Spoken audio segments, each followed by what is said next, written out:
Əuzu billahi mineşşeytanirracim. Bismillahirrahmanirrahim. Ramazan ayı boyunca Ayətullah Sistani və Ayətullah Xamni və Ayətullah Məkarim ağaların rəylərinə əsasən, nəzərlərinə əsasən bəzi məsələləri siz əzizlərin diqqətinə çatdırırıq.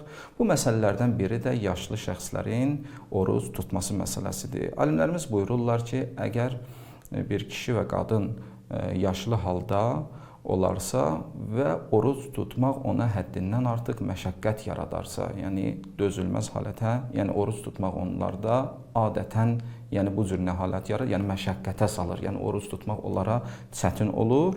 Alimlərimiz buyururlar ki, bu şəxslərə oruc tutmaq vacib olmayacaqdır. Yəni oruclarını tərk etsələr heç bir müşkili yoxdur. Ancaq orucluqdan sonra, yəni hər bir günlərinə görə, yəni orucluqdan, yəni oruc tutmamalar, daha doğru desək, oruc tutmamaqlarına görə, yəni hər bir günə görə bir muttəam fidyə verəcəklər ki, fidyənin də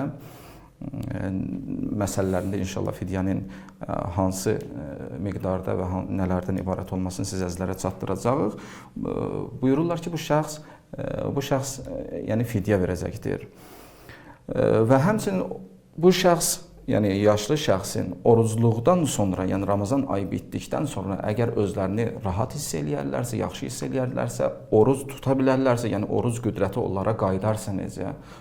Əgər bu halət onlarda yəni oruc tutmaq haləti onlardan yenidən yəni oruc tutmaq qüdrəti onlarda olarsa, bu halətdə necə, bu halda necə? Buyururlar ki, Ayətullah Sistani və Ayətullah Xamni buyururlar ki, bu şəxsə hətta oruc tutmaq qabiliyyətləri onlara qayıdıb, buyururlar ki, oruc tutmaq onlara, qəza orucu etmək onlara vacib deyil. Bəli, yaxşı olar ki, oruclarının qəzalarını yerinə yetirsinlər, amma vacib deyildir. Amma Ayətullah Məkarim Şiraz ağanın nəzərinə əsasən ehtiyat vacib budur ki, Ramazan ayında oruc tuta bilməyən yaşlı şəxslər Ramazan ayından sonra o qüdrət onlara qayıdarsa, oruc tutma qüdrəti onlarda olarsa, etdiyi qəzaların, yəni tutmadığı günlərin qəzalarını ehtiyata görə yerinə yetirəcəklər. Vəssalamu aleykum və rəhmətullah.